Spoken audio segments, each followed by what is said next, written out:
Christmas morning is supposed to feel warm, right? The smell of cinnamon rolls, the sound of kids laughing, wrapping paper everywhere. Instead, I got frost before I even stepped inside. I pulled up to my parents' house with my kids in the back seat, their faces lit up with excitement.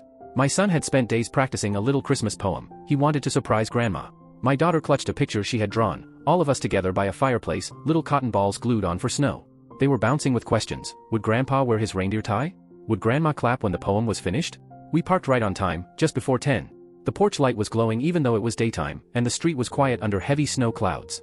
I knocked on the door, same as always. Nothing. For a moment, it was like no one was home. Then I saw a curtain twitch upstairs. A pause. Finally, the door creaked open just an inch, and there was my mom's face. No smile. No, Merry Christmas. Just this flat, cold line, today's not a good day for your kind of energy. I swear the words hung in the air like smoke. My daughter's grip on her drawing tightened. My son frowned, trying to process. I didn't argue, didn't ask why. I just took their hands and said quietly, come on. Let's go get pancakes.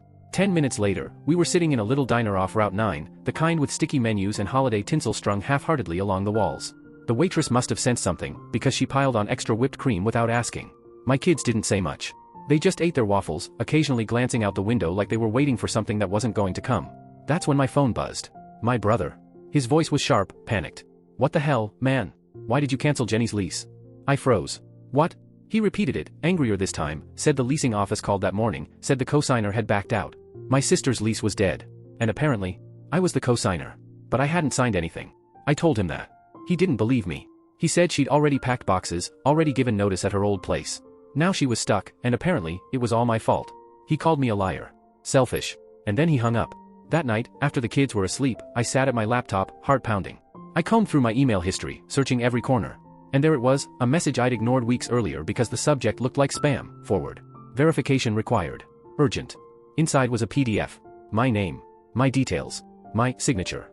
A cancellation form. Except, I had never signed it. I dug into the metadata. Hidden in the file was an IP address. A quick search told me everything I needed. The IP was tied to their zip code. More than that, it belonged to a residential address on their street. That's when the puzzle snapped into place. My mother had forged the cancellation. She had posed as me, pulled out of the lease at the last second, and made sure I'd take the blame. Suddenly, that closed door made sense. Her calm expression. She hadn't wanted me there because she knew the bomb was about to go off. And then, I saw the pattern. The years of little jabs, the quiet blame shifting, the way every fight somehow circled back to me being the problem. They never had to say it outright. But it was crystal clear now. I wasn't family anymore. Not to them. And this time, they didn't even bother to pretend. The days after Christmas felt hollow. Not the kind of silence where everyone's just busy with their own lives, no.